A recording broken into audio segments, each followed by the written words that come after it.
Sierra Madre is in danger. First line of defense at protector ng Pilipinas mula sa malakas na bagyo wasak na. Pero bago ang lahat, kung ikaw ay bago sa aking channel, huwag kalimutan na mag-subscribe at i-click ang notification bell for more trending news. Mayroon na namang bagyo ang papasok sa bansang Pilipinas kasunod ng malakas na bagyong Pino na nangwasak sa mga lalawigan sa Visayas. Ayon sa Pag-asa, lalong lumalakas ang bagyong Uwan habang pumapasok ito sa Pilipinas. Makikita sa satellite image na napakalaki ng bagyo na halos sinlaki ng bansang Pilipinas.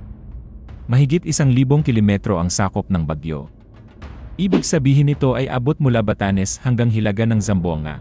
Kaya hindi mapiligan ng mga tao maalala ang first line of defense at protector ng Pilipinas mula sa malalakas na bagyo, ang kabundukan ng Sierra Madre. At maungkat ang pinakamalaking tanong kung kaya pa ba protektahan ng tinaguriang backbone ng Pilipinas dahil unti-unti na itong nakakalbo dahil walang tigil na pagmimina ng mga pribadong mining companies. Yung kabundukan na dati ay kasangga natin laban sa bagyo at pagbaha, ngayon, biktima na ng mining, logging at deforestation.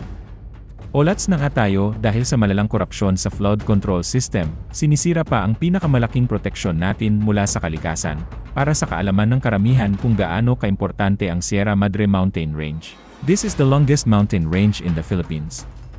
Nasa 540 kilometers ito mula Cagayan hanggang Quezon. Sinasabing ito ang natural barrier at first line of defense natin laban sa bagyo. Inaabsorb na muna ng Sierra Madre ang impact ng bagyo bago pa makarating ito sa kanayunan.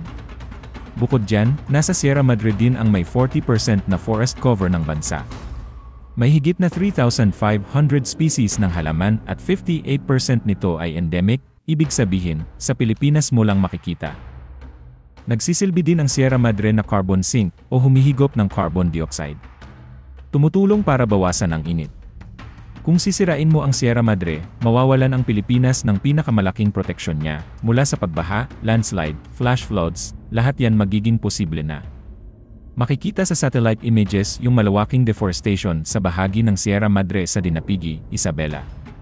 Ang mga lokal na leader at simbahan ay nagsasabing yung operasyon na yon ng pagbubungkal sa buffer zones ay nagdudulot ng polusyon sa mga ilog, siltation at pagkaubos ng mga isda sa baybayin.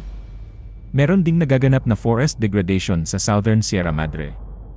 Sa lugar ng Rodriguez Arizal at General Nacar, Quezon, maraming dokumentadong mga driver ng deforestation. Plant farming, illegal logging, infrastructure expansion, quarrying, paggawa ng uling, lahat ata ng uri ng paninira sa kabundukan meron na. Grabe ang epekto nito sa kalikasan at sa mga taong nasasakupan nito. Dahil kapag umaagos yung tubig mula sa bundok papuntang ilog, pagkatapos ng bagyo, kung intact pa ang Sierra Madre, malaking bahagi ng tubig na yon ay sisipsipin ng kagubatan at lupa. Pero kung wala na ang mga puno, lahat yon bababa. Sa Marikina, Pasig, Quezon City at mga kanayunan, yung mga magsasaka at mangingisda ay nagsasabing tuwing may mining, nagiging brown daw ang ilog nila.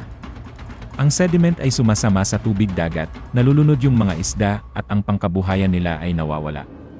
Ang mga lokal na tribo sa Sierra Madre, lalo na ang Dumagat at iba pang indigenous communities, ay biktima din dito dahil pinagkaitan na sila ng sarili nilang mga lupa. Ang Sierra Madre ay hindi lang simpleng kabundukan. Dito ang ating panangga o kalasag at kung patuloy nating pinapahintulutan ang pagsira dito, unti-unti din nating inaalis ang proteksyon laban sa baha at bagyo. Kaya ang tugon ng maraming Pilipino, Sierra Madre is in danger. Time is running out. Save Sierra Madre.